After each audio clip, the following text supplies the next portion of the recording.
الحمد لله نحمده ونستعينه ونستغفره ونؤمن به ونتوكل عليه ونعوذ بالله من شرور أنفسنا ومن سيئات أعمالنا من يهده الله فلا مضل له ومن يضلله فلا هادي له ونشهد أن لا إله إلا الله وحده لا شريك له ونشهد أن سيدنا وحبيبنا وشفيعنا وسندنا محمدا عبده ورسوله صلى الله تعالى عليه وعلى آله وأصحابه وبارك وسلم تسليما كثيرا كثيرا أما بعد فأعوذ بالله من الشيطان الرجيم بسم الله الرحمن الرحيم والذين آمنوا أشد حبا لله وقال النبي صلى الله عليه وسلم الكيس من دان نفسه وعمل لما بعد الموت.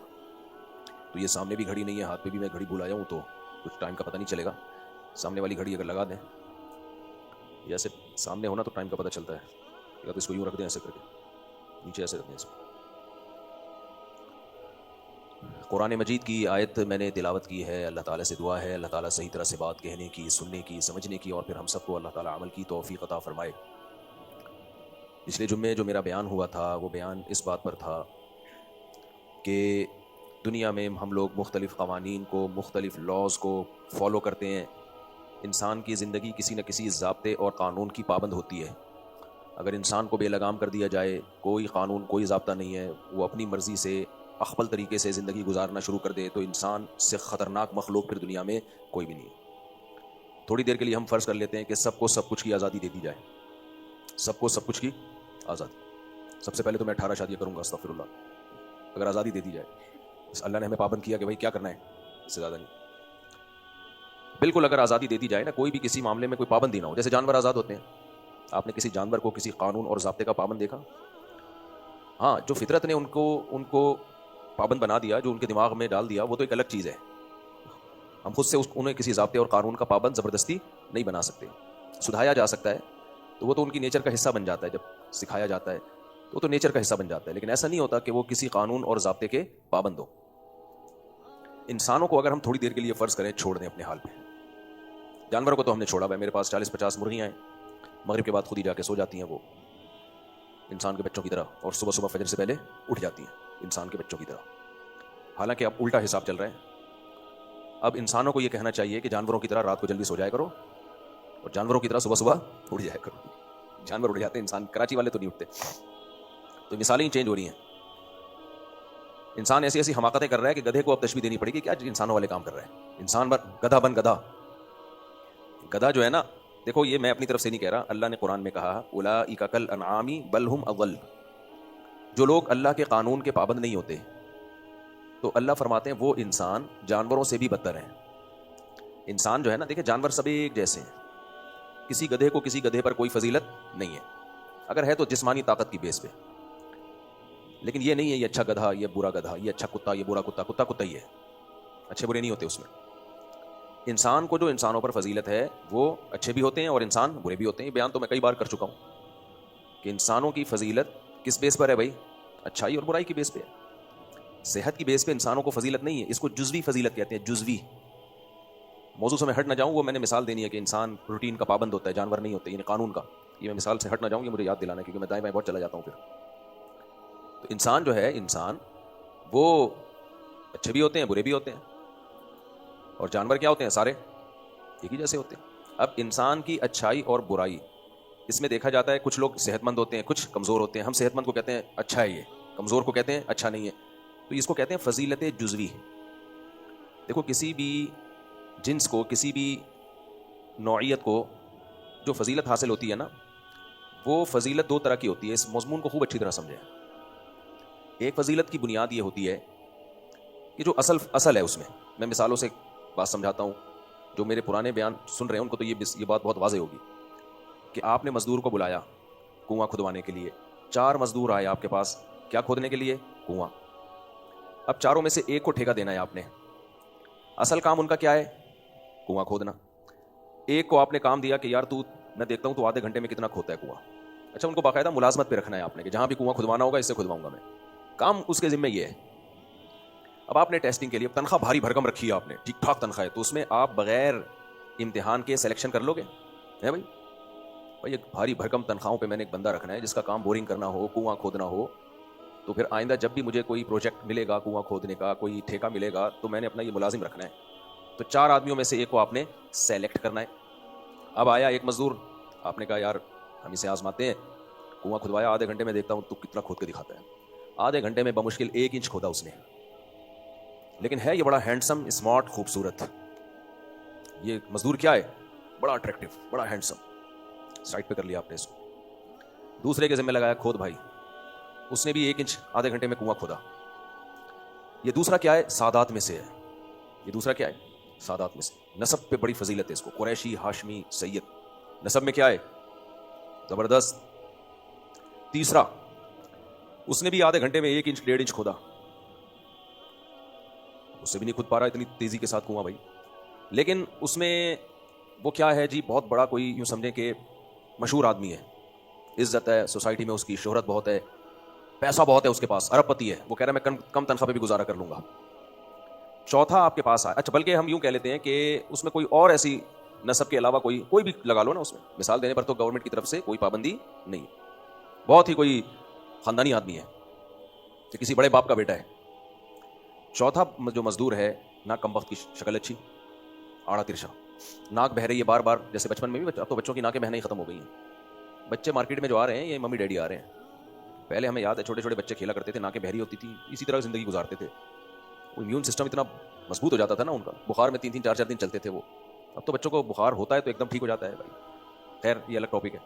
کیچڑ میں کھیلتے تھے, اٹھا کے چپیڑے مارتے تھے. یہ سارا کیا, ان کا امیون سسٹم کیا ہو رہا ہے, پاورفل ہو رہا ہے. بڑے ہو کر پھر بیمار نہیں ہوتے تھے. کتنی دفعہ بچے بادام کے درخت سے گرے نیچے, ہاتھ ٹوٹا, جڑ گیا, دیواروں سے بھاگے ادھر سے ادھر. اب بچوں میں وہ سارا سیٹ اپ ختم, چھوئی موئی مال مارکیٹ میں آ رہا ہے. ان سے کیا توقع کرو گے کہ یہ 4 شادیاں کریں گے. خیر گھوم پھر کے ہم آتے ادھر ہی, کیا کریں یار, یہ میں مروں گا تو یہ ختم ہوگا سیٹ اپ سارا, جب تک میں زندہ ہوں برداشت کرنا پڑے گا. خیر تو چوتھا جو مزدور ہے وہ کیا ہے, نہ شکل اچھی, خاندان بھی ایسا کوئی جو سوسائٹی میں جس کی کوئی عزت ہے ہی نہیں, غریب, کوئی خوبی نہیں ہے, کوئی خوبی نہیں ہے اس میں.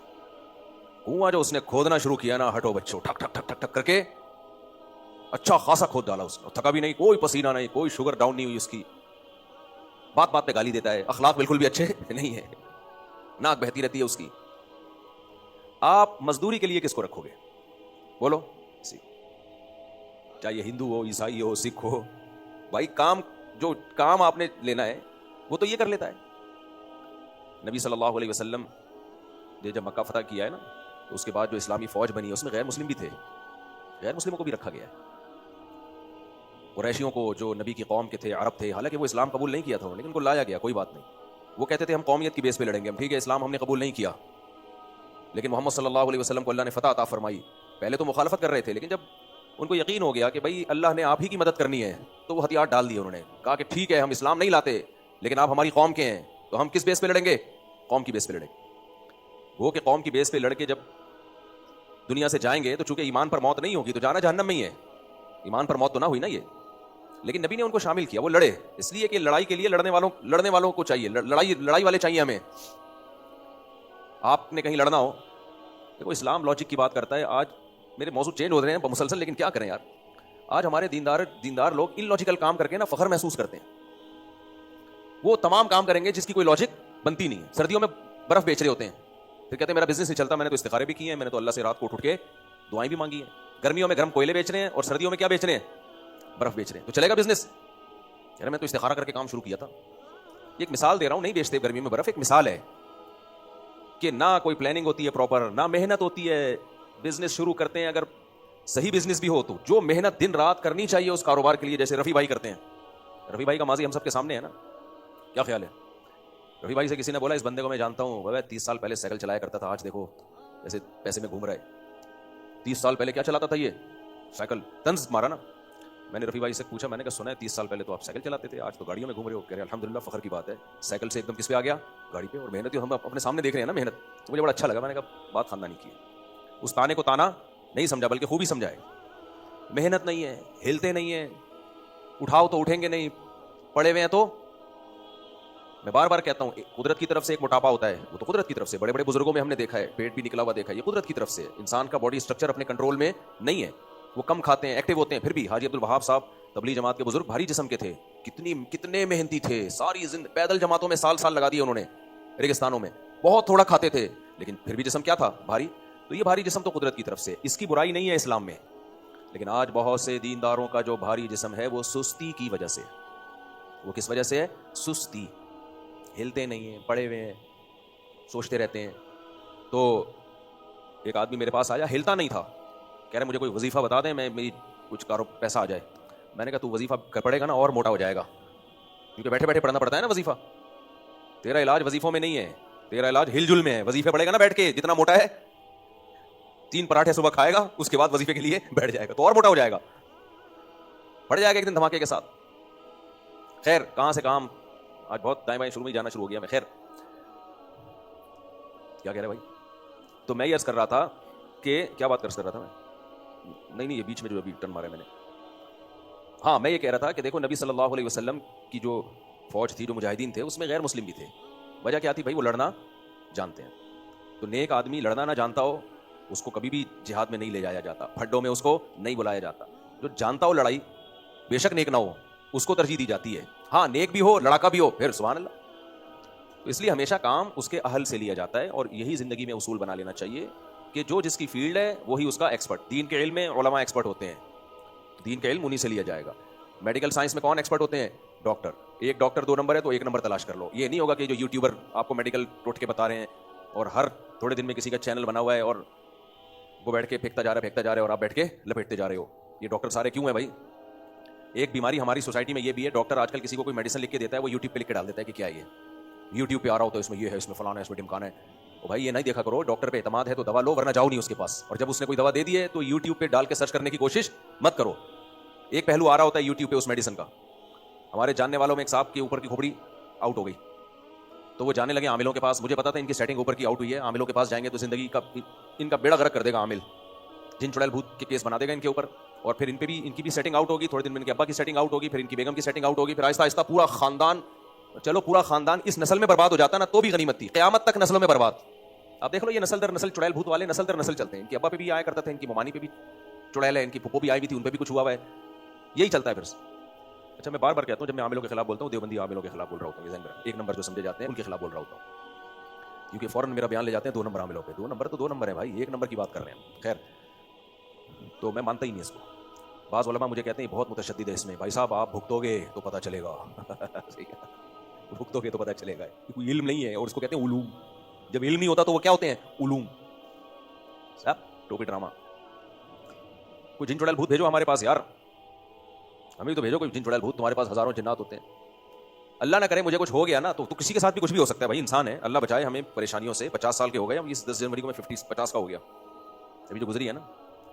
تو ماشاءاللہ تو کہہ رہے ہیں لیکن یہ فکر کی بات ہے، کیونکہ مجھے یاد ہے ہم بیٹھے ہوئے تھے، میں چھوٹا بچہ تھا، 10-12 سال میری عمر تھی. میرے والد صاحب میری دادی بیٹھے ہوئے رات کو نا صحن میں کرسی ڈال کے، میں بھی بیٹھا ہوا بچہ.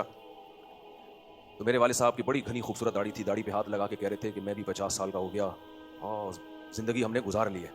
یہ الفاظ تھے ان کے مجھے. تو میں چھوٹا بچہ تھا، میں سوچ رہا تھا شاید ایک دن ہماری زندگی میں آئے گا کہ ہم کہیں گے ہم 50 سال کے ہو گئے ہے بھائی، تو ہم بھی ہوں گے.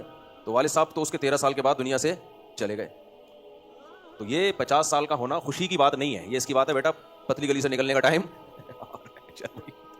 آدھی صدی گزر گئی بھائی، آدھی صدی. لیکن جو 50 سال کے نہیں ہوئے وہ خوش فہمی میں مبتلا نہ ہو، جو کہنے چلو جی مفتی صاحب ہو گئے تو ان کی تو پتلی گلی سے نکلنے کا ٹائم آ گیا. ہمارا نہیں آیا. ہم نے بڑے بڑے ڈھیٹ لوگ دیکھے، نہیں جاتے دنیا سے. 100 کے ہو جاتے ہیں، نہیں جاتے. 18 والے نکل جاتے ہیں. یہ طارق بھائی جو ہماری کمیٹی کے سابق صدر رہے ہیں، یہ بیچارے بیمار ہیں. جب سے میں آیا ہوں 2006 سے ان کو بیمار دیکھ رہا ہوں میں، اور ایسے بیمار کہ بس اس ہفتے انتقال کی خبر آ جائے گی. ایسے بیمار رہے یہ، راش آئے ہاتھوں میں اور بیماریاں 20 قسم کی. بس ابھی خبر آئی اگلے ہفتے طارق بھائی جو ہے مسجد میں نہیں آئیں گے بھائی، انتقال ہونے والا ہے. اب تک ماشاءاللہ زندہ ہیں. اور جو ان کو طرز کھا کے جاتے تھے نا طارق بھائی پتہ نہیں اگلے ہفتے آپ سے ملاقات ہو یا نہ ہو، ان کا انتقال ہو گیا. مسجد نماز ہی پڑھنے تو ہے بڑے پکے نمازی، اسی نے ان کو زندہ رکھا ہوا ہے. تو ان بیماریوں کی ٹینشن نہیں لی نا، کیونکہ نماز روزے میں دل لگا ہوا ہے. تو مجھے یاد ہے 2013 اور 14 میں نا کتنے جنازے میں پڑھا چکا تھا ان کے سامنے، جو ان کا کے جنازے کا انتظار کر رہے تھے اور خود مر گئے. تو میں نے ایک دن طارق بھائی سے کہا، بے تکلفی ان سے صدر تھے ہمارے، بے تکلفی تھی. میں نے کہا طارق بھائی بہت ڈھیٹ ہو. میں نے کہا انشاءاللہ آپ نہیں مرو گے، یہ سارے جو آپ پہ رو رو کے طرز کھا رہے ہیں نا یہ مریں گے. اور مر گئے بہت سارے، آدھے تو مر گئے میرا خیال ہے. اچھا اب میرا خیال یہ تھا بہت دنوں سے طارق بھائی نظر نہیں آ رہے نا. میں نے کہا یار کوئی خبر نہیں آئی. ایسا نہ ہو کہ ہمیں بتائے بغیر یہ سارا کام ہو گیا ہو. کل میں نے ایسے ہی فون کیا, فون اٹھایا, اور مفتی صاحب خیریت سے ہیں؟ پھر میں نے کہا ماشاء اللہ. پھر میں نے کہا طارق بھائی بہت ڈھیٹ ہو, نہیں تو بھائی یہ کس کے ہاتھ میں ہے؟ اللہ گیا. تو اس لیے آپ زیادہ ٹینشن, آپ خوشی نہ منائیں. جو نوجوان بیٹھے ہوئے ہیں یہاں, کوئی پتہ نہیں ہے بھائی, 100 والے بھی جیتے ہیں. میرے والد صاحب, جب میری چھوٹی بہن کا رشتہ طے ہوا نا, تو میرے والد صاحب کی آنکھوں سے آنسو نکل رہے تھے, کیونکہ سسٹر بہن کی شادی طے ہوئی. تو میرے والد صاحب نے کہا کہ نہیں, والد صاحب نہیں, جو ہمارے بہنوئی کے جو دادا ہیں نا, جو اپنے پوتے کا رشتہ طے کر رہے تھے ہمارے خاندان میں, تو ان کی آنکھوں سے آنسو نکل آئے کہ پتہ نہیں مجھے یہ شادی دیکھنا نصیب ہو یا نہ ہو. یعنی اپنے پوتے کی شادی کر رہے ہیں ہمارے والد صاحب کی بیٹی سے. تو میرے والد صاحب تو صحت مند بھی تھے بہت ماشاء اللہ. والد صاحب کی عمر ہوگی 62 سال اس وقت, 63 سال, تو بالکل صحت مند, کوئی بیماری نہیں. اور جو والد صاحب کے ہونے والے داماد ہیں, ان کے دادا کیا کر رہے ہیں, آنکھوں سے آنسو کہ پتہ نہیں مجھے اپنے پوتے کی یہ شادی دیکھنا نصیب ہو یا نہ ہو. اور ہم والد صاحب بھی ان کو تسلی دے رہے ہیں, بھائی اللہ آپ کو لمبی زندگی دے. انسان کو ہوتا ہے نا دادا کو کہ یار میرے پوتے کی شادی ہونے والی ہے, پتہ نہیں میں دیکھوں کہ نہیں دیکھوں. ہمارے والد صاحب کا انتقال ہو گیا اس شادی سے پہلے. ان کو بیٹی کی رخصتی دیکھنا نصیب نہیں ہوئی, حالانکہ صحت مند تھے. اور جن پہ ترس کھا رہے تھے وہ ماشاءاللہ پوتوں کو بڑا ان کے بچے ہوئے ہیں, ان کو پال کے گئے ہیں. شادی بھی دیکھی انہوں نے, اپنے پوتے بھی دیکھے, اور میرا خیال ہے 3-4 پوتے دیکھ لیا انہوں نے پر پوتے. اللہ ان کو اور برکت دے, یعنی میرا مقصد کسی کا مذاق اڑانا نہیں ہے, اللہ ان کی عمر میں اور زیادہ برکت دے. تو اس لیے یہ اللہ کے ہاتھ میں, کون کب مرے گا, اس لیے ٹینشن لینے کا نہیں. ٹینشن مجھے لینی چاہیے, موت کی نہیں, اعمال کی ٹینشن. انسان کا بچہ بن جا, اپنے بارے میں بس کر شادیاں واریاں, استغفر اللہ, یعنی انسان کا بچہ بن جا, اللہ اللہ کر, دل لگا. خیر, تو بات کیا چل رہی تھی بھائی, تو میں یہ کر رہا تھا کہ 4 ڈاکو جب آئیں گے نا, ڈاکو کہاں سے آ گئے یار, 4 مزدور 50 سال کے ہو گئے نا تھوڑا سا, تو ہاں میں وہ کہہ رہا تھا کہ ان کی سیٹنگ تھوڑی سی آؤٹ ہو گئی نا خاندان میں کسی کی. مجھے تھا کہ یار کوئی ڈپریشن ہوگی, کوئی مسئلہ ہوگا. تو میں نے ایک ڈاکٹر کا نمبر دیا, ڈاکٹر نے میڈیسن لکھ کے دی, بہت اچھے ڈاکٹر ہیں ہمارے محلے کے ہی ہیں. تو انہوں نے ایک میڈیسن دی, انہوں نے کہا کہ کیمیکل تھوڑے سے اوپر نیچے ہو جاتے ہیں بعض دفعہ, تو یہ میڈیسن 15 دن میں بالکل ٹھیک ہو جائے گا. میں نے لا کے ان کو میڈیسن پکڑا دی, لو بھائی کھاؤ. ان کے رشتہ داروں کو دے دی کہ بھائی ان کو کھلا دیں. وہی ہے مسئلہ, دماغ خراب ہے. اچھا بھلا ڈاکٹر ہے, ایک میڈیسن دے رہا ہے, بھائی کھا لو یار. اچھا ڈاکٹر صحیح ہونا چاہیے, ڈاکٹر 2 نمبر نہ ہو. تو وہ کیا کر رہے ہیں, وہ صاحب جو پیشنٹ ہے نا, وہ یوٹیوب پہ ان میڈیسن کو لکھ کے سرچ کر رہا ہے. اب یوٹیوب پہ جب بھی کوئی چیز سرچ کریں گے تو سائڈ افیکٹ بھی آ رہے ہوتے ہیں, کچھ یہ کہ کس مرض میں یہ کھائی جاتی ہے, کس مرض میں نہیں کھائی جاتی. تو اس سے دماغ خراب ہو گیا کہ یہ تو میں نے کھانی نہیں ہے, یہ تو اس کے لیے, یہ تو فلانے کے لیے. تو جو ایکسپرٹ ہوتا ہے نا, اس کو پتا ہوتا ہے کون سی چیز کس کام کے لیے, کون سی چیز کے سائڈ افیکٹ کیا ہیں, وہ سائڈ افیکٹ زیادہ ہیں یا افیکٹ زیادہ ہیں اس کے. تو یہ علم نہیں ہوتا کہ آپ نے پیناڈول کے بارے میں ٹھا کر کے ڈالا, یوٹیوب پہ آ گیا, پیناڈول گردے کو خراب کرتی ہے, پھیپھڑوں کو یوں کرتی ہے, ایسا کرتی ہے, اب درد سے مرے جا رہے ہو, بخار میں تڑپ رہے ہو, آپ 2 گولی پیناڈول نکال رہے آپ. اور یاد رکھو ایک اصول تو ہمیشہ, جب بھی کسی نے اپنے آپ کو مشہور کرنا ہے تو مشہور کرنے کے 2 طریقے ہیں. There are 2 types of famous ہونے کے, جیسی انگلش ہے, فیمس ہونے کے کتنے ٹائپس ہیں, 2 ٹائپس ہیں. ایک طریقہ تو یہ ہے کہ آپ میں کوئی قابلیت ہو, آپ محقق ہوں, کوئی ایسی چیز عوام کو دینا شروع کریں جو بڑی اٹریکٹیو ہو یا عوام کو اس میں بہت زیادہ فائدہ ہو. یہ طریقہ یہ بہت مشکل ہے, کیونکہ ہر فیلڈ میں پہلے سے ماہرین موجود ہیں. میڈیکل سائنس میں اگر آپ چاہتے ہو میں کوئی ایسی ریسرچ لے کر آؤں جو ہٹو بچوں قسم کی ہو, تو آپ لے آؤ گے؟ نہیں لا سکتے بھائی آپ, کیونکہ آپ سے زیادہ ایکسپرٹ, اگر آپ 30 سال کے ہو تو 60 سال کا ڈاکٹر وہ آپ سے زیادہ ایکسپرٹ ہوگا. اگر آپ پاکستانی ہو تو امریکہ اور UK کے جو ریسرچ سینٹر میں ڈاکٹر بیٹھے ہیں وہ شاید آپ سے بھی زیادہ ایکسپرٹ ہوں. پھر اگر پاکستان میں ایکسپرٹ ہیں تو وہ آپ سے بھی زیادہ ایکسپرٹ ہوں گے. اس میں آپ کا سب سے زیادہ ایکسپرٹ بن کے اپنے آپ کو مشہور کرنا یہ آسان کام بولو نہیں ہے, بہت مشکل ہے. اگر آپ حکمت میں حکیم ہو, دیسی نسخے جانتے ہو, کلونجی کے یہ فائدے, ادرک کا یہ, فلانے کا یہ, اور خمیرہ گاؤ زبان, اور اطریف الخدوس, اور اطریف الکشنزی, اور جناب ایک اور ہے یار اللہ بھلا کرے, وہ پیٹ کے لیے بڑی اچھی ہوتی ہے, جوارش کمونی. میں اس لیے بتا رہا ہوں کہ اتنے فارغ نہیں ہے جتنا آپ کو لگتے ہیں. جوارش زرعونی, جوارش کمونی, اور معجون فلسفہ, یہ بڑی زبردست دوائیں ہیں. جوارش زرعونی, جوارش کمونی, معجون فلسفہ, اور اللہ بھلا کرے مسانے کے لیے معجون کندر, جن کو پیشاب بہت زیادہ آتا ہے نا, اور نمبر 5 خمیرہ گاؤ زبان, یہ ویسے جنرل نالج کے لیے, خمیرہ گاؤ زبان, خمیرہ مراویر دل کے لیے, موتیوں والا تو زیادہ اچھا ہوتا ہے. خیر بہت ساری اس میں ڈیٹیل ہے, یہ بڑے خوشبودار چیزیں ہیں, یہ ویسے ہی کھا لو آپ, کو اس کے سائڈ افیکٹ, لیکن ڈاکٹر حکیم سے پوچھ کے کھا لو, کچھ افیکٹ ہو گئے تو مجھے پکڑو گے جا کے. خیر اب حکیموں میں بہت سارے حکیم ہیں, کوئی ایک تو تھوڑی ہیں. اب حکمت میں اگر کوئی چاہتا ہے کہ میں کوئی ایسی چیز مارکیٹ میں لے کر آؤں جو اب تک حکیموں کو کے پاس کوئی ایسا نسخہ لاؤں, تو آسان ہے یہ. تو بھائی تو تو بھی تو اسی ہمدرد یونیورسٹی سے پڑھا ہوگا یا کسی حکیم سے سینہ بسینہ تو نے بیٹھ کے سیکھا ہوگا, تو اکیلا تھوڑی ہے, بہت سارے ہیں بھائی, بہت سارے ہیں. تو اس میں تحقیق کی بیس پہ آگے نکلنا آسان کام نہیں ہے. وہ تو 2-4 لوگ ہی نکل پائیں گے. ہر فیلڈ میں, علم میں بھی ایسا ہی ہے. آپ اپنا دینی علم کا کوئی چینل بناتے ہو اور اس میں آپ مسائل ریکارڈ کروا کے ڈالتے ہو, اب آپ کی کوئی بہت ہی یونیک تحقیق ہے جو ایسی چیز ہے جو اب تک مارکیٹ میں کسی کے پاس نہیں ہے, تو سوال پیدا ہوگا کہ بھائی علماء تو بہت ہیں, اتنے مدارس ہیں, اتنے علماء 8-8 سال زندگیاں لگا رہے ہیں, ہر مسلک میں ہیں, بریلویوں میں بھی ہیں, اہل حدیث میں بھی ہیں, دیوبندیوں میں بھی ہیں, شیعوں میں بھی ہیں, ہر مسلک میں ہیں, تو کیا لا رہے نہیں مارکیٹ میں بھائی؟ تو یہ بہت مشکل ہوتا ہے. تو مشہور ہونے کا یہ والا طریقہ کیا ہے؟ آسان. اب پرینکر دیکھیں نا آپ, یہ بھی ایک طریقہ ہے مشہور ہونے کا. تو اس میں اب لوگ اتنا آگے جا چکے ہیں, جو کامیڈی میں اتنا آگے جا چکے ہیں کہ اب نیا کوئی کامیڈین آئے اور لوگ کہیں کہ یار ہم اس کو سنیں گے, یہ آسان کام نہیں ہے. اس میں بہت سے لوگ پہلے اس فیلڈ, ہر فیلڈ کی بات کر رہا ہوں, چاہے وہ جائز ہو چاہے وہ ناجائز ہو. تو یہ والا طریقہ مشہور ہونے کا مشکل نہیں بلکہ بہت زیادہ مشکل ہے. اب آسان طریقہ میں آپ کو بتاتا ہوں جو مارکیٹ میں چل رہا ہے, وہی کہ پھینکنا شروع کر دو. جتنے بڑے پھینکو بنو گے اتنی عزت بھی ہوگی اور اتنے سوسائٹی میں مشہور بھی. اور چیلنج دینا شروع کر دو, اور جب کوئی چیلنج قبول کرے تو بھاگ جاؤ. یہ طریقہ فیمس ہونے کا کیا ہے سب سے زیادہ, کیونکہ عوام کو تو تم چیلنج دے نہیں رہے. عوام کو چیلنج دو گے تو اس کو تو وہ تو بیچاری فارغ ہے جس فیلڈ میں آپ چیلنج دے رہے ہو. وہ چیلنج علماء قبول کریں گے نا, یا ڈاکٹر قبول, اگر میڈیکل سائنس سے متعلق چیلنج ہے تو ڈاکٹر قبول کریں گے, حکیموں سے متعلق چیلنج ہے تو حکیم قبول کریں گے, دین کے علم سے متعلق چیلنج ہے تو کون قبول کریں گے؟ علماء. تو چیلنج بڑے بڑے دو, کوئی اس کو یوں نہیں ثابت کر سکتا, کوئی یوں نہیں کر سکتا, اور جب کوئی چیلنج قبول کرے تو مارکیٹ سے شارٹ. تو لوگ صرف اس چیلنجز کے بھرم میں آئیں گے, یار کیا کانفیڈنس سے چیلنج کرتا ہے یار یہ بندہ. اور اگر کوئی میڈیکل سائنس سے متعلق بات ہے تو انگلش میں کچھ ریسرچ پیپر بھی شائع کر دو کہ ہمارے سے یہ ریسرچ آئی ہے انگلش میں. اکثر ہمارے پبلک انگلش جانتی نہیں, جانتی بھی ہے تو گوگل پہ کچھ بھی لکھ کے ٹھک کر کے نکال دو, یار کیا پتہ چلے گا کہ یہ امریکہ کی ریسرچ ہے یا لندن کی ریسرچ ہے, پرانی ریسرچ ہے کہ نئی ریسرچ ہے. میں نے ایسے پہلے یوٹیوبر سے بڑا متاثر ہوتا تھا. یوٹیوب پہ کچھ ڈاکٹر آتے ہیں بڑے, کچھ تو واقعی بڑے زبردست ہیں, ان کا میں نام اس لیے نہیں لوں گا کہ میں یہاں پبلسٹی کے لیے تو بیٹھا نہیں, لوگ پھر کہیں گے شاید مفتی صاحب کا کوئی کھانچا چل رہا ہے ان سے. تو کچھ تو واقعی بڑے زبردست ہیں, لیکن میجورٹی میں کیا ہے یوٹیوب پہ, میجورٹی میڈیکل سائنس سے متعلق جو چینل ہیں وہ ہوتا نہیں ہے جیسا وہ بتا رہے ہوتے ہیں. وہ ریسرچ نہیں ہوتی. ایسے ڈاکٹرز ہیں جو کہہ رہے ہیں امریکہ کے یہ ڈاکٹروں کی نئی ریسرچ چاہیے, یا یو کے کے بڑے بڑے ڈاکٹرز کی نئی ریسرچ چاہیے. وہ ریسرچ پیپر میں نے پرنٹ آؤٹ نکالا, واٹس ایپ میں لیا, یا وہیں سے کاپی پیسٹ کر کے بڑے بڑے ڈاکٹروں کو امریکہ کینیڈا میں بھیجا کہ حضرت یہ سنیں نئی ریسرچ چاہیے. انہوں نے کہا پھینک رہا ہے, ایسی کوئی, ہم ریسرچ سینٹر میں بیٹھے ہوئے ہیں اور ایسی کوئی ریسرچ نہیں ہے, یہ غلط ہے.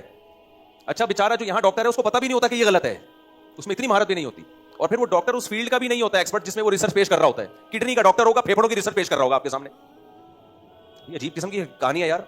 ای این ٹی اسپیشلسٹ ہوگا اور اسٹمک کی ریسرچ پیش کر رہا ہوگا. اب بھائی تو ای این ٹی ہے تو آنکھ ناک کان حلق کا ہے تو ناک کان حلق ہی کی ریسرچ پیش کر بھائی, تو فنڈر بننے کی ضرورت نہیں ہے. لیکن اس طرح سے مشہور بولو نہیں, مشہور نہیں ہوگا. تو اس لیے مشہور ہونے کا بہترین طریقہ یہ لمبی لمبی, اور اگلے لوگ بیٹھ کے کیا کریں گے, لپیٹتے رہیں گے, بیٹھ کے لپیٹتے رہیں گے. تو آپ دیکھو یہ چیز کھانے کے اتنے فائدے, یوٹیوب پہ آپ کسی بھی چیز کے فائدے لکھ کے ڈال دو تو آپ کہو گے بس اس کے علاوہ اپنے کچن سے ہر چیز ختم کر دو, بس یہی کھاؤ بیٹھ کے, اتنے فائدے اس کے. نقصانات ڈالو گے تو ایسے نقصانات آئیں گے آپ کو لگے گا کہ خودکشی کرنے کی ضرورت ہی نہیں ہے, بس یہی کھا لو. تو اس لیے یہ جو ڈاکٹر بیٹھے ہوئے ہیں نا کلینک کھول کے, اور یہ 4 سال پڑھ کے بیٹھے ہوئے پاگل نہیں ہیں, صحیح ہے. اگر یہ سب کچھ انہوں نے کرنا ہوتا یہ بھی یوٹیوب پہ ہی ریسرچ کر لیتے. تو ہر چیز کو اس کے حال سے سیکھنا چاہیے, دین کا علم علماء سے, میڈیکل سائنس ڈاکٹروں سے, حکمت تو واقعی حکیم ہو. حکیم میں جب بھی آتا ہوں تو میں اس لیے کہ صحیح ہو, وجہ اس کی ہے کہ اس میں 2 نمبریاں حکیموں میں تو بہت ہی زیادہ ہیں, اور اس میں بڑا پھینکو جو ہے نا وہ زیادہ چلتا ہے. خیر, تو میں آپ کو مثال دے رہا تھا بھائی, 4 مزدور آئے, 3 کو, ہاں انسان کو آپ نے کیا کیا کہ انسان کی ایک جسمانی طاقت ہے, یہ ایک فضیلت. میں ابھی اس مزدور کی مثال سے سمجھاتا ہوں. تو تینوں مزدوروں کو آپ رکھو گے گڑھا کھودنے کے لیے؟ نہ, آپ اس چوتھے کو رکھو گے. لوگ کہہ رہے ہیں اس چوتھے کی شکل کو دیکھو. آپ کہیں میں نے کیا اپنی بیٹی کا رشتہ دینا ہے اس کو جو میں اس کی شکل دیکھوں؟ کہہ رہے ہیں یار اس کے پاس تو نالج نہیں ہے, الف با تا سا اے بی سی ڈی پڑھنا نہیں جانتا, کم بخت. کہو میں نے بھائی اس سے ٹیوشن تھوڑی پڑھوانا ہے جو میں اس کے اے بی سی ڈی کو دیکھوں. یار اس کے خاندان کو دیکھو. بھائی کیوں دیکھوں خاندان کو؟ میں نے اس سے جو کام لینا ہے وہ کام کیا ہے؟ گڑھا کھدوانا ہے. گڑھا کھودنے میں یہ سب سے ماہر ہے. دبئی میں ایک انگریز نے اپنی کمپنی کے لیے کسی بندے کو جاب دلانی تھی, وہ پاکستان سے چلا گیا, اس کی داڑھی تھی. تو جب انٹرویو لیا گیا نا, داڑھی کی وجہ سے اس کو ریجیکٹ کر دیا تھا. یہ بہت ماہر, یعنی اس کمپنی کے لیے بہت ہی سوٹیبل آدمی تھا یہ. تو جس مسلمان نے انٹرویو لیا اس نے داڑھی کی وجہ سے اس کو ریجیکٹ کر دیا کہ یار ہمیں اس طرح کے مذہبی کٹر قسم کے لوگ نہیں چاہیے, نکل لو پتلی گلی سے. وہ جو گورا جو اونر تھا نا, اس نے جب اس بندے کی ڈیٹیل دیکھی جس کو ریجیکٹ کیا ہے, ریجیکٹ کرنے والا مسلمان, اچھا یہ صاحب مجھے خود اپنا واقعہ سنا رہے ہیں جس کو داڑھی کی وجہ سے ریجیکٹ کیا. کہہ رہے ہیں میرے لیے بڑی آزمائش, داڑھی کاٹ دوں تو جاب مل جائے گی, داڑھی نہیں کاٹوں تو جاب نہیں ملے گی. دبئی کی اچھی جاب تھی. کہہ رہے میں بڑا آزمائش میں آ گیا. میں نے کہا نہیں بھائی, غیرت پہ سمجھوتا نہیں کرنا, داڑھی نہیں کاٹوں گا میں. جاب لیس ہو گیا, آ گیا واپس. گھر والوں نے ملامت کی, تمہاری ایسی کی تیسی, کیا ہو گیا, بعد میں رکھ لیتے وغیرہ وغیرہ. اس نے کہا نہیں بھائی. تو مجھے خود بتایا کہ جب گورے نے پوری ڈیٹیل دیکھی نا, گورے نے کہا یار یہ تو بہت ماہر آدمی ہے, یہ تو بہت ایکسپرٹ ہے, ہماری کمپنی کے لیے تو بہت مفید آدمی ہے یہ, تم نے اس کو کیوں ریجیکٹ کیا؟ اس نے کہا بھائی اتنی بڑی داڑھی تھی, بڑا فنڈامنٹلسٹ قسم کا. اس گورے کے الفاظ ہے بھائی, ہم نے اس کی داڑھی کا کیا کرنا ہے یار, اس کی شلوار اگر ٹخنوں تک ہے, داڑھی اس کی بڑی ہے, نمازی ہے, تو ہم نے کیا, ہمیں کیا لینا دینا. کچھ چیزوں میں نا دیسی لوگ گوروں سے بھی آگے نکل. میں نے امریکہ میں اتنی بڑی بڑی داڑیاں امیگریشن آفیسرز کی دیکھی ہیں, مسلمانوں کی دیکھی ہیں, یہودیوں کی دیکھی ہیں, سکھوں کی دیکھی ہیں, وہ کوئی اس کو. اور ایک چیز تو ہم نے امریکہ میں بڑی عجیب دیکھی, تلاشی کے وقت میں نے کیا کیا, جو ایئرپورٹ پہ تلاشی ہوتی ہے نا, تو میں نے کیا کیا, میں نے اپنی پگڑی اتارنا اس لیے کہ وہ چیک کر لیں, ان کو دیکھ رہے ہوں گے بم تو نہیں رکھ کے لے جا رہا. تو انہوں نے فوراً کہا کہ نو نو نو اٹ از ریلیجیس, یعنی یہ آپ کا مذہبی وہ ہے, تو اس کو ہمیں ہاتھ لگانے کی اجازت نہیں ہے. بہرحال ظاہری چیزیں جو ایک کسی اسٹیٹ میں اپنی جو وہاں کے رہنے والے لوگوں کے لیے ہونی چاہیے, وہ ان ملکوں میں بہرحال بہت اچھی ہیں. باقی بین الاقوامی سطح پہ تو وہ کیا کر رہے ہیں, وہ ساری دنیا کو معلوم ہے. پنجابی میں معلوم کو کہتے ہیں ملوم, طارق کو بولتے ہیں تارک. خیر, تو کیا ہوا اس میں, آپ دیکھو, اس نے وہ داڑھی والے کو رکھا, اس نے بولا بھائی میرے کام کا بندہ جب یہ ہے, اسی طرح بہویں جو لے کر آتے ہو نا ڈاکٹر, دماغ پی گیا ایک صاحب میرا کہ پہلے میں تھوڑا رشتے ہلکے پھلکے کرا دیا کرتا تھا, تو وہ بھی نہیں کراتا. تو 10-15 سال پرانی بات ہے, مجھے اپنے بیٹے کے لیے بہو بیوی چاہیے, ڈاکٹر ہو ڈاکٹر ہو ڈاکٹر ہو. ابے اچھے اچھے رشتے دکھا دیے تو میں نہیں ڈاکٹر. میں نے کہا انکل کیا علاج کروانا ہے آپ نے اپنا, کیوں یہ ڈاکٹر کی پخ لگا دی ہے؟ میں نے کہا ڈاکٹر ہونی چاہیے لیکن سائیکیٹرسٹ ہونی چاہیے جو آپ کی کھوپڑی کا علاج کرے. مجھے غصہ آ گیا تھا, بس کرو یار, ڈاکٹر کی ضرورت آپ کو ہے, آپ کے بیٹے کو نہیں, اور نفسیاتی ڈاکٹر کی ضرورت ہے جو آپ کی کھوپڑی کا کیا کرے بلا وجہ ڈاکٹر ڈاکٹر ڈاکٹر. میں نے کہا اتنے ڈاکٹر ہمارے جاننے والوں میں, کوئی مسئلہ مجھے بتانا, فری پھوکٹ میں آپ کا علاج کریں گے. ایسا نہ مجھے فون کرنا شروع کر دیں فری پھوکٹ والا بتاؤ. تو میں نے کہا بہت سارے جاننے والے ڈاکٹرز ہیں, آپ کوئی علاج کا مسئلہ, بیوی گھرداری کے لیے ہوتی ہے میرے بھائی. یا تو 4 شادیاں کر رہے ہو نا, تو چلو ایک ڈاکٹر سے کلینک چلواؤں گا میں, ایک سے مدرسہ عالمہ سے شادی کروں, مدرسہ بنا کے دے دوں گا, اور ایک کو سائنٹسٹ سیاستدان ہونی چاہیے الیکشن میں, اس کو کھڑا کروں گا میں. تو پھر سمجھ میں آتا ہے شادی ایک ہی کرنی ہے, تو گھر چلاؤ گے یا کلینک چلواؤ گے اس سے؟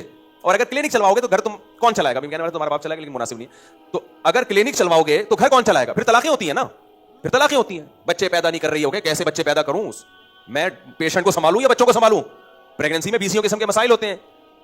پھر بچے پیدا بھی کرے گی تو 1-2 پیدا کر دے گی, بھائی ایکچولی میرے پاس ڈونٹ ہیو ٹائم, میرے پاس ٹائم نہیں ہے, مجھے آغا خان سے کال آ رہی ہے, پیشنٹ تڑپ رہا ہے, تو بچے چھوڑ کے جائے گی. پھر وہ یا تو اتنی دولت آپ کے پاس ہے کہ ان بچوں کو پالنے کے لیے پھر آپ آیا وایا رکھیں, وہ بھی درمیانے درجے کے آدمی تھے وہ, یہ بھی ٹھیک ہے, چلو یار ملازمہ رکھ لیں, پھر ٹھیک ہے, ہمیں کوئی اعتراض نہیں ہے نہ. آپ ملازمہ رکھنے کے موڈ میں ہو, اب پرانی بات ہو گئی, ان کو پتہ نہیں چلے گا کہ میری بات ہو رہی ہے, ہو سکتا ہے انا للہ بھی ہو چکا ان کا اب تک, ڈاکٹر نہ ملی اور اسی ٹینشن میں مر گئے ہوں. خود سے اپنے لیے عذاب بنایا ہوا ہے لوگوں نے, خود سے زندگی عذاب میں ڈالی ہوئی ہے. ہلکے پھلکے رہو بھائی, لائف کو انجوائے کرو ہلکے پھلکے رہ کے, بلا وجہ کی. دیکھو ایک ٹینشن اللہ کی طرف سے ہوتی ہے, اس میں اللہ صبر کی توفیق بھی دے دیتا ہے, اور کچھ ٹینشنیں ہم نے خود سے بنائی ہوئی ہیں, اس میں صبر نہیں ملتا, بلا وجہ کی ٹینشن ہے. ڈاکٹر پہ سوئی آ کے کیا ہو گئی ہے, اٹک گئی ہے, بچہ بڈھا ہو رہا ہے. میں نے کہا کر تو ورنہ اس کو کوئی بیچاری بھنگن بھی نہیں ملے گی. اور ایسے لوگوں کے ساتھ پھر ایسا ہی ہوتا ہے. تمیز سے کر دے, گھرداری بہو ہو, جو خدمت کرنے والی بہو ہو, پردے دار ہو, گھر میں صوم و صلات کی پابند ہو, دیکھ کے مزہ آئے کہ ماشاءاللہ بہو مسلح پہ کھڑی ہوئی ہے, اچھا لگتا ہے نا گھر میں یہ ماحول ہو. قرآن کیا کہتا ہے, ربنا ھب لنا من ازواجنا وذریاتنا قرۃ اعین, اے اللہ ہمیں ہماری بیویوں اور اولادوں میں آنکھوں کی ٹھنڈک عطا فرما, ہمارے ازواج اور اولاد کو ایسا بنا کہ ان کو دیکھ کے آنکھیں ہماری ٹھنڈی ہو جائیں. اس کی تفسیر اٹھا کے دیکھو بخاری میں ہے کہ اس کا مطلب کیا ہے, کہ ایسی ازواج اور ایسی اولاد دے کہ وہ تیری عبادت کریں, اور ان کے پردے کو, ان کی عبادت کو دیکھ کر ہماری آنکھیں ٹھنڈی ہوں. جب بچے آپ گھر میں جاؤ تلاوت کر رہے ہوں, چھوٹے بچے مصلی پہ کھڑے ہوئے ہوں, الگ ہی لک آ رہا ہوتا ہے, اور ٹی وی دیکھ رہے ہوں تو الگ ہی نحوست نظر آ رہی ہوتی ہے. تو ڈاکٹر سے بھی کریں, میرے کو ڈاکٹروں کی توہین کرنا مقصد نہیں ہے, لیکن بھائی یہ وہ کرے جس کے 4 شادیوں کے ارادے ہوں. ایک ڈاکٹر لے آیا, ایک لے آیا, وہ اللہ بھلا کرے, عالم لے آیا کہ چلو مدرسہ چلاؤں گا, پھر اس کو گھرداری میں نہ لگائے, پھر اس کو اسی کام میں لگائے. شادی گھرداری کے لیے کر رہے ہو, بچے بھی پیدا کرنے ہیں, ان کو پلوانا بھی ہے, ساس سسر کی خدمتیں بھی کروانی ہے, اپنی خدمت بھی کروانی ہے, گھر کو مینٹین بھی رکھ کے چلے. اور اگر ماسیاں ہوں تو ان کو بھی تو کنٹرول کرنا پڑتا ہے, وہ تھوڑی گھر صاف ستھرا رکھتی ہیں, اس کے لیے بھی تو کنٹرول کرنے والا تو کوئی ہو نا, وہ بھی تو آپ کی بیگم ہی ہوگی. تو خیر کہاں سے کام جا رہے ہیں. تو وہ جو مزدور آیا تھا 4 نمبر والا, اس نے ٹھک کر کے گڑا کھود دیا, لیکن کم بخت کی ناک صاف نہیں رہتی, گٹکے کھاتا ہے. پھر بھی آپ سلیکشن کس کی کرو گے, اس کی کرو. تو اب ہمیں ایک اصول اور ضابطہ پتہ چلا کہ بھائی وہ جو خوبصورت مزدور تھا اس میں ایک فضیلت تھی, خوبصورتی, لیکن اس فضیلت کو آپ مسترد کر دو گے اس موقع پر. دوسرا کہ نسب اچھا تھا, فضیلت ہے جزوی.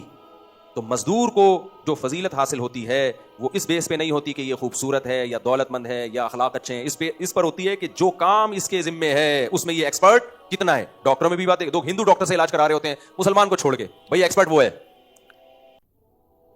تو اس کو کہتے ہیں فضیلت کلی. اس کو کیا کہتے ہیں؟ تبھی ہمارے نبی صلی اللہ علیہ وسلم پیغمبروں میں سب سے افضل ہیں. حالانکہ موسیٰ علیہ السلام سے اللہ کوہ طور پہ بلا کے اللہ آپ سے ہم کلام ہوا کرتا تھا, جبکہ ہمارے نبی پر وحی آتی تھی جبریل کے ذریعے. اللہ اور نبی کے درمیان جبریل علیہ السلام کا واسطہ ہوتا تھا. تبھی تو یہودی کہتے ہیں کہ ہمارے پیغمبر کو فضیلت ہے تمہارے پیغمبر پر, کیونکہ ہمارے پیغمبر کو اللہ کوہ طور پہ بلا کے براہ راست بات چیت کرتا. ہمارے پیغمبر کلیم اللہ تھے, تمہارے پیغمبر پہ کلام کون لے کر آتا تھا؟ جبریل. ابھی اختلاف ہے اس مسئلے میں کہ اللہ نے کہ نبی اور اللہ تعالیٰ کی براہ راست ملاقات معراج پہ ہوئی ہے نہیں ہوئی ہے. اس میں بڑا اختلافی مسئلہ ہی ہے. اگر ہوئی بھی ہے تو ایک دفعہ ہوئی ہے نا, جبکہ موسیٰ علیہ السلام سے تو کوہ طور پہ اللہ ہمیشہ براہ راست ہم کلام ہوتا تھا. عیسائی کہتے ہیں عیسیٰ ابن مریم کو نبی صلی اللہ علیہ وسلم پہ فضیلت ہے, اس لیے کہ عیسیٰ ابن مریم تو بغیر باپ کے اللہ کی قدرت سے پیدا ہوئے, یہ بہت بڑا معجزہ ہے. پھر عیسیٰ ابن مریم قرب قیامت میں نازل ہوں گے, وہ کہتے ہیں تمہارے نبی قرب قیامت میں نازل نہیں ہوں گے. عیسیٰ ابن مریم مردوں کو کہتے تھے قم باذن اللہ, اللہ کے حکم سے زندہ ہو جا, جبکہ تمہارے نبی سے ایسا معجزہ ثابت بولو نہیں ہے. یہ عیسائی تانا دیتے ہیں, کہتے ہیں دیکھو. پھر یہودی یہ بھی کہتے ہیں قرآن میں محمد صلی اللہ علیہ وسلم کا ذکر زیادہ ہے یا موسیٰ کا؟ فوراً لوگ کہتے ہیں بھائی سب سے زیادہ نام قرآن میں کس کا استعمال ہوا ہے پیغمبروں میں؟ موسیٰ. کہتے ہیں اس سے پتہ چلتا ہے بھائی موسیٰ علیہ السلام کو فضیلت ہے محمد صلی اللہ علیہ وسلم پہ. ہم اس کا جواب کیا دیتے ہیں؟ بھائی وہی مزدوروں والی مثال. یہ سب جزوی فضیلتیں ہیں. پیغمبر کو اس لیے نہیں بنایا جاتا پیغمبر کہ وہ اللہ سے ہم کلام ہو. پیغمبر کو پیغمبر اس لیے نہیں بنایا جاتا کہ وہ مردوں کو زندہ کریں. پیغمبر کو پیغمبر اس لیے بنایا جاتا ہے کہ وہ اللہ کا پیغام اللہ کی مخلوق تک پہنچائیں. جب محمد صلی اللہ علیہ وسلم دنیا میں آئے تو اللہ نے تمام پیغمبروں کی شریعتوں کو منسوخ کر دیا اور اپنے نبی کی زبان سے کہلوایا کہ لو کان موسیٰ حیا لما وسعہ الا اتباعی. موسیٰ کوہ طور پہ جا کے ہم کلام ہوا کرتے تھے, اللہ سے ہم کلام ہوتے تھے. ان کی فضیلت سبحان اللہ بڑی فضیلت ہے, کلیم اللہ ہے. وقربناہ نجیہ, اللہ نے موسیٰ کو سرگوشیوں کے لیے اپنے قریب کیا, بہت بڑی فضیلت. قرآن سب سے زیادہ نام کس کا لیتا ہے؟ موسیٰ کلیم اللہ کا, بہت بڑی فضیلت. یہ نبی کی حدیث کو میں اپنے الفاظ میں بیان کر رہا ہوں, حدیث کے مفہوم کو. موسیٰ کلیم اللہ سے اللہ کو بہت محبت, عیسیٰ روح اللہ کو اپنی قدرت سے اللہ نے بغیر باپ کے پیدا کیا, بہت بڑی فضیلت. لیکن نبی نے فرمایا کہ آج اگر موسیٰ زندہ ہو کے آ جائیں اور عیسیٰ ابن مریم آسمان سے نازل ہو جائیں, لما وسعہ الا اتباعی, جب تک مجھے فالو نہیں کریں گے ان کی نجات بھی نہیں ہو سکتی. سمجھتے ہو کہ نہیں سمجھتے؟ تو پیغمبر کا جو کام ہوتا ہے نا, پیغمبر کو فضیلت رسالت کی وجہ سے ہوتی ہے, میسنجر آف گاڈ ہونے کی وجہ سے ہوتی ہے. تو میسنجر آف گاڈ ہونے کی فضیلت میں کوئی پیغمبر محمد صلی اللہ علیہ وسلم کا مقابلہ نہیں کر سکتے.